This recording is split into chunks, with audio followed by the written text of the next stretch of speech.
Hey guys, and welcome to today's idiot video. For today's idiot video, we're going to be stepping out of the delusions of flat earthers and into the realm, yes I said realm, of psychic idiots. So let's begin. Hi, Rihanna Powers here with Behind the Veil Mystery School. Behind the Veil Mystery School, Well, who is behind the veil? Where is said mystery school? And what does this mystery school even teach? Nobody knows because it's a mystery. So one of the things that I want to speak to here is called the observer effect. And I want to explain how this relates to the psychic phenomena. There's nothing phenomenal about psychics, except maybe the phenomenal amounts of money they take from the poor, sick, and grieving people that they lie to. And how this ties to quantum mechanics is beyond me. I'm guessing these psychics haven't brushed up on their quantum theory, so I'm going to do my best to politely explain to these idiots exactly why they aren't even wrong. The metaphysical world tends to operate by the rules of quantum physics. So the metaphysical world, as viewed from the perspective of a con artist, is the world or realm where your spiritual being resides. Metaphysics itself gets its roots from ancient Greek and Latin to mean after physics, or the scientific study of things that are not covered by conventional physics, including but not limited to spiritualism, chakras, astral projecting, voodoo, heaven, hell, and anything else that's existence depends completely on unfalsifiable evidence. Energy is a four-dimensional item. It's not a three-dimensional thing that you find in Newtonian physics. Yeah, psychics are full of shit and total fucking idiots.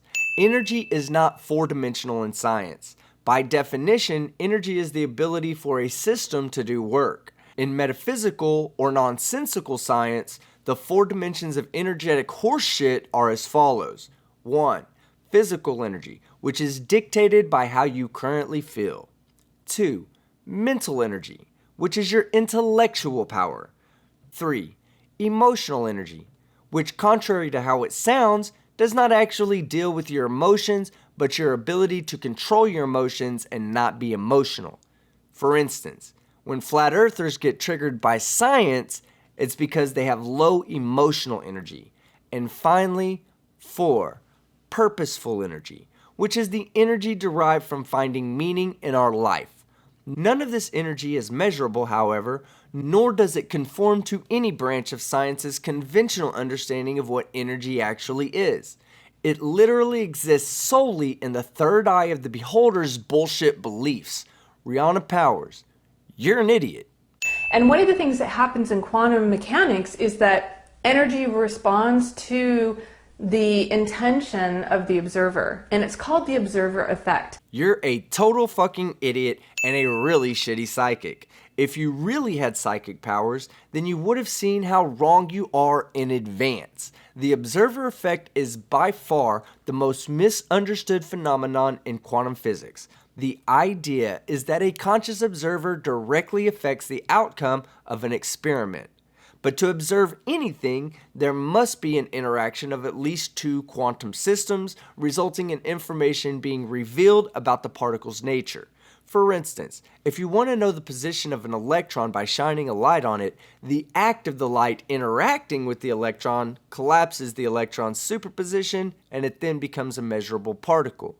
Consciousness plays absolutely zero role in this phenomenon and is perpetuated by wootards and snake oil idiots like Rihanna Powers. Whatever the observer is looking for will then manifest in the way that the energy is operating. What the Oh, this is absolutely beyond nonsensical. I've literally listened to this portion 10 times to try to decipher what she is actually saying. The best I could come up with was whatever manner energy is operating in will bring forth the observer's desired outcome. This isn't even word salad. This is bona fide bullshit. Rihanna Powers, you're an idiot. So here's an example. Scientists have found that in different experiments where they're looking at an atom that has like one electron. You mean a hydrogen atom, you idiot? And before anyone says anything, I know there are different ions that exist with only one electron as well. But I'm willing to bet that Rihanna Powers does not know this, so I'm going to keep the real science as simple as possible. Wherever they look for the electron is where the electron will appear. So it's responding to the observer. Again, you are completely incorrect, and everything that you are saying is making you look like a total fucking idiot. Electrons have never been observed directly for three main reasons. 1. They are extremely tiny and have a very small mass. 2. They are moving extremely fast. And 3. Due to the Heisenberg uncertainty principle, we can never know with 100% certainty the position of subatomic particles like electrons. Therefore, electrons do not exist in an orbit, but in an orbital cloud, which is a probability field of possible locations where you would find the electron if you measured it. If they have two observers looking for it in different places at once, that one electron will appear simultaneously in two places. Where the fuck are you getting your information? The idea that an electron can essentially be in two places at once is due to its superposition. However, any measurement of the orbital cloud around a nucleus will cause the superposition of the electron to collapse, and the electron will manifest itself somewhere within the orbital cloud based on its probability, not certainty. And the collapsing of the superposition will not create an additional electron due to another observer's presence. Rihanna Powers, you're an idiot. So quantum mechanics is a whole different ballgame. It has different rules, but they're all consistent rules. They are universal laws that operate in the same way that the laws of physics operate, but they're instead quantum mechanics. Is this idiot going to get anything right? Quantum mechanics explains what happens at the micro level, while classical mechanics explains what happens at the macro level. For instance, Einstein's laws of general relativity break down at distances of less than a Planck's length, while the de Broglie's wavelength of objects that are much larger than atoms is less than a Planck's length and are considered insignificant. So psychic information is based on energy, and energy operates within this four-dimensional model of quantum mechanics. How exactly does this work? How does psychic energy relate to your supposed four-dimensional energy that no one even has proof exists? And by which means does it follow quantum mechanical laws? You should have known that these questions were going to be asked of you before you ever made your video. Are you an actual psychic or just an ignorant idiot?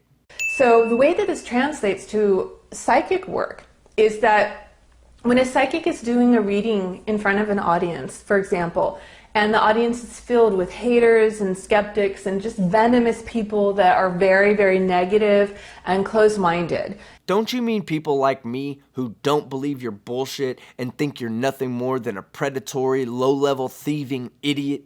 The energy actually will go wonky for the psychic. It's very hard to get a read on energy that is negative and shut down. It's very, very hard. It creates an interference pattern in the energy field.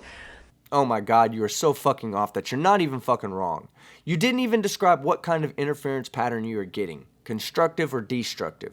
Psychic energy would need to be a small particle, which we could absolutely detect, and you would have to be able to receive information about the particle's properties to collapse the probability wave function. There isn't even a rebuttal for this argument other than saying that this is in no way relative to quantum mechanics or superposition.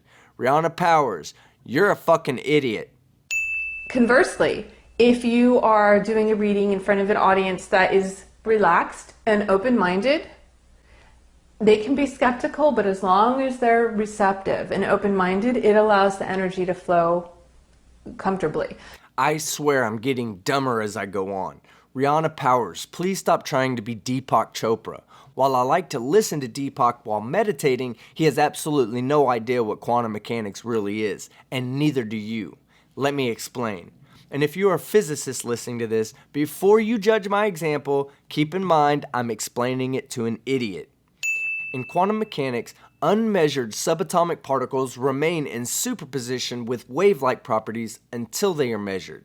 The act of measurement collapses the wave into a particle with particle-like properties. The interference pattern you speak of only occurs while in superposition, while the flowing nature of energy would be due to the collapsing of the probability wave. Basically, with non-believers in the room, your powers will remain in superpositional interference. However, if believers are in the room, your powers will manifest into flowing diarrhea. This is not logical, as the skeptics would also be measuring the essence of your psychic nonsense. Therefore, it too should be free-flowing, even in a room full of skeptics. So just be aware that there is a phenomenon called the observer effect that does affect psychic demonstrations and psychic readings. No, there isn't. You're an idiot. If the person is weird and elusive and acting dodgy and stuff, that's the energy that psychic's gonna pick up. It's gonna be weird, elusive, and dodgy. It's gonna be strange, and it's gonna be very, very hard to get past that part because it's gonna be very distracting and create a lot of interference. So what you're saying is that if a person is acting dodgy, then that nullifies a psychic's abilities? Why don't you start by defining dodgy and explaining how to quantify it? How much dodginess can a person display before your psychic powers are magically sucked away? And again, I think you should research wave mechanics and understand what interference patterns are. I don't think they mean what you think they do, because you're an idiot. And if you're wanting to do a reading, just try to be very relaxed and grounded, be open-minded, don't just believe automatically in everything that they say. Have healthy skepticism, but an openness and a receptiveness. Oh, so now you're redefining what healthy skepticism is. Most people misunderstand what a true skeptic is. A skeptic is not someone who blindly believes everything but the paradigm, nor does a skeptic blindly believe the paradigm. If a skeptic was simply defined as being someone who is against the paradigm, then a paradigm shift from globe earth to flat earth must be accompanied by a skeptic's belief switch from flat earth to globe earth. It's completely nonsensical. In science, a true skeptic waits for peer-reviewed evidence before making a claim either way. Healthy skepticism is defined by true skeptics as being skeptical of fantastical claims that are not backed by incontrovertible evidence. If a psychic has psychic powers, and I withhold my belief that she actually has these powers until I see them with my own eyes, then for some reason, she will not have her psychic powers. It doesn't seem like a psychic's powers are going to work on anyone except for the mentally vulnerable. If your psychic is actually really good at what they do, they should give you tons of information before you ever share any details so that it rules out the possibility of a cold reading. No. If a psychic is really good, then she should hand you all your personal information as you walk in the front door. In fact, if she's really good, she should open the front door for you without ever looking up to see when you are walking in. And if she's a real, full-blown psychic with prediction-capable powers, then every murder in her city should be solved, every bank robbery should be foiled before it takes place, and every missing person would be found. So this raises the question, why don't we see this? Would the police not be accepting of her powers if they were real? Absolutely. Would banks not go with the scam if it was guaranteed to protect their own money? Yes, for sure. Families of missing people already use psychics to help find their loved ones with almost zero success. And the success they do have is well within statistical predictions. Plus, no psychic could ever win James Randi's $1 Million Challenge, and several psychics tried. And those that didn't try acted as if they were too good to show off their powers for Mr. Randy, but totally fine performing for a grieving mother and father for a much smaller fee. And why do psychics not return the money when their psychic predictions fail to come true? Because all psychics are frauds and all psychics are fucking idiots. Now, I'd like to take the time out to thank Rihanna Powers and the Behind the Veil Mystery School for stepping out from behind the veil to show us exactly how easy it is to troll a psychic. Simply don't believe their bullshit, sit back, and watch them fail miserably. Because all psychics, especially Rihanna Powers, are fucking idiots. For those of you who stayed until the end of the video, I used my psychic powers and already knew you would be here. Thanks for verifying that my psychic powers are true, and as for your psychic powers, they are shit, because you thought Topcom was gone, and yet here it is. So be sure to drop a like, subscribe to the channel, and click the bell button. Don't forget to leave a comment and tag your favorite comments with hashtag Topcom, and maybe your comment will make it on the next idiot video. I'm Father Skeptic, and I'm out.